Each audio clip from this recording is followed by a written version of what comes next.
The title of the story is Salt in His Shoes. Michael Jordan in Pursuit of a Dream. The author is Dolores Jordan. And remember, the author does what? The author writes the story. Very good. And also, he had help by Rosalind M. Jordan. So she also helped write the story as well. Illustrations are done by Kadur Nelson. The illustrator, you got it, draws the pictures. The genre is a biography, and I'm pretty sure you guys can look at the cover and look at the words and look at the picture and see who we're going to be talking about. We've talked about biographies before, so remember a biography is when someone writes a story about, when someone writes facts and things about a real person in their life. So the author's purpose is to inform us, and specifically this week we're going to be talking about learning lessons. Like, what is the author trying to teach us? So let's go ahead and start reading. Salt in His Shoes. Salt in His Shoes.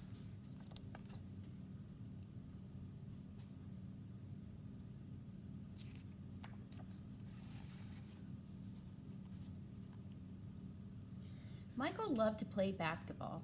Every Saturday, he followed his older brothers, Larry and Ronnie, to the park, hoping that they would let him play. And if one of the guys who usually played with them didn't show, they always did. But there was one problem. His name was Mark, and he was the tallest boy on the court. "What's the matter, Mikey? Too short?" Mark flapped his arms in Michael's face. "Over here," shouted Larry. But when Michael threw the ball, Mark's long arms came out of nowhere and knocked the ball away. It flew into the hands of a player on Mark's team. He made the basket. The game was over, just like that.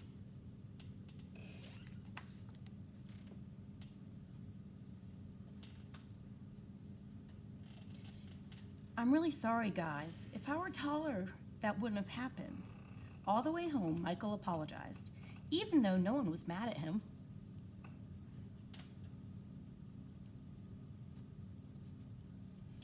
His oldest brother, Ronnie, tried to cheer him up. "Look, little brother, you played good today. Don't worry. We'll win the next time."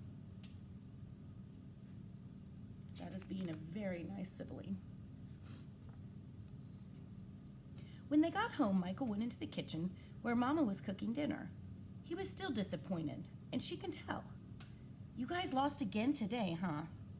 Michael nodded. He sat quietly for a minute, then said, "Mama, how can I grow taller?"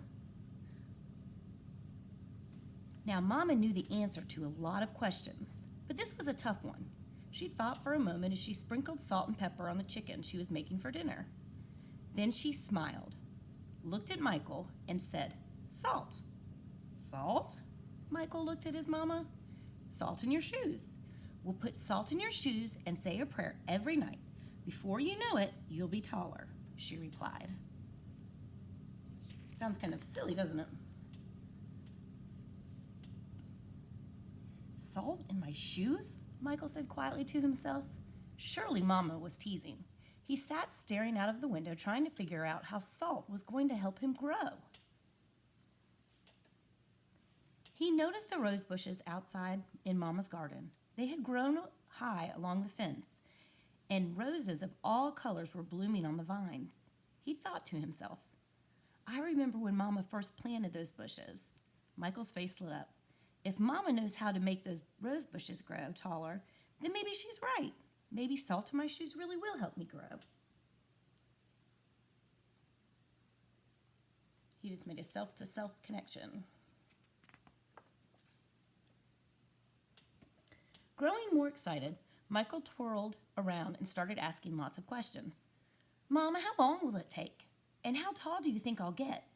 Smiling, Mama just sat down next to him and explained, "In order for this to work, the most important things you have to do are be patient and listen to what I tell you, and say your prayers every night." Listening carefully, Michael shook his head. "Okay, Mama, I'll be patient, but what does saying my prayers have to do with it?" Everything, Mama replied, and she hugged him. Now go wash up and tell your brothers and sisters to get ready for dinner. Michael dashed out of the kitchen, almost knocking over his father, who was walking in. What's he up to now? Asked Daddy. Oh, the usual, laughed Mama, chasing a dream.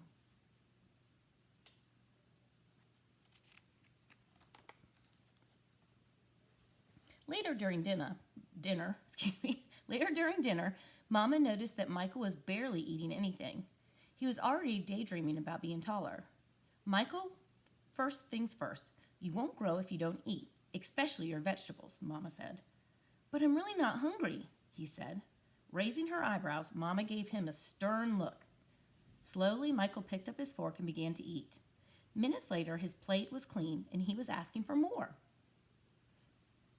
That evening at bedtime, Michael set his favorite game shoes on the floor next to the growth chart hanging on the wall. Then he put on his pajamas and said his prayers and jumped into bed.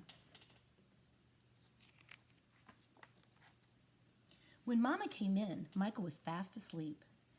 By the look on his face, she could tell he was already playing basketball in his dreams. Standing by his bed, Mama sprinkled salt in his shoes. Then she prayed quietly over him, as she did all of her children. Dear God, please help Michael to be the best he can be and give him his best in all that he does. And Lord, could you please make him just a little bit taller tomorrow than he is today? Thank you. Amen. After that night, Michael wore his favorite game shoes everywhere he went, even to church. And he stopped going to the park with his brothers on Saturdays. Instead, he stayed home and practiced. He wanted to grow a few more inches before he went back to the park.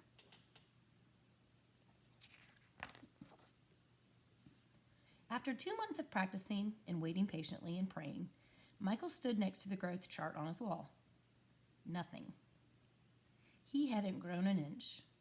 He was disappointed, but he did not stop believing. I've just got to give it time, like Mama said, Michael thought to himself, and that's what he did. 2 more months of practicing went by, and still nothing. Now Michael was becoming a little sad. Not only had he not grown 1 inch, but he also missed playing basketball with Larry and Ronnie. About the only thing he didn't miss was being picked on by Mark. When the next Saturday came, his brothers tried to get Michael to go with them to the park, but he wouldn't budge. Mama had begun to worry when she saw Michael sitting alone on the steps. She said to Daddy, "Maybe you should go out and talk to him." So Daddy went outside and sat with Michael. "What's wrong, son? You haven't gone to the park with your brothers for a while now. Are you okay?" Michael didn't say anything at first. Then he looked at Daddy and said, "I thought I would be at least a few inches taller by now. I did everything Mama told me to do, but nothing's happened." "Michael, why do you want to be taller?" Daddy asked. "If I were taller, I'd be a great player, and I could help our team win," Michael answered. "But you are a great player, son, and you already have everything it takes to be a winner right in here." Daddy tapped Michael on his chest. "Being taller may help you play a little better, but not as much as practice, determination, and giving your best. Those are the things that will make you a real winner." Michael thought about what Daddy said for a minute, then suddenly jumped up and took off. "Where are you going?" Daddy yelled after him. "I've got a game today, and I'm late," Michael yelled back. When Michael reached the park, the game had started. He sat on the bench hoping he would get a chance to play, and he did. The game was almost over, and the score was tied when John, one of the guys on Michael's team, fell and hurt himself. Here was Michael's chance. Michael joined his team in the huddle as they gathered on the sideline for timeout. "Okay, the game is tied. All we need is 1 point. Who wants to take the shot?" Ronnie asked. He looked at in Michael's direction. Feeling more confident than ever, Michael said, "I'll do it." When the whistle blew and the game began again, Mark began to pick on Michael as usual. Still trying to play with the big boys, huh? Mark taunted. But Michael paid him no attention. Taller or not, he had been practicing, and today he was determined to win. Larry threw the ball inbounds to Michael. Michael caught it, bounced it for a moment, and then took off running.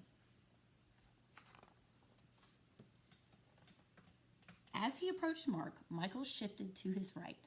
Mark followed, but he was still shifting. Michael spun to his left. He stepped behind Mark and shot. The ball arched far above his opponent's hands and fell silently through the hoop. Whoosh! 2 points. The game was over. Michael's team had won. It was just as Michael had dreamed. When he realized that what he had done, Michael took off running and didn't stop running until he had reached home. Bursting through the door, he shouted, "I did it, Daddy, I did it! I shot right over the tall guy's head and we won the game!" Running behind him, Ronnie and Larry joined the celebration. "That's right, little brother, you did. You won the game for us." Michael remembered the look that Ronnie gave him during the last time out of the game and said, "No, we won the game. But I was the star." They all laughed. After that, Mama stopped putting salt in Michael's shoes, but Michael did not stop being patient and working hard and praying. So that must be what made Michael grow to be a 6'6" tall basketball superstar.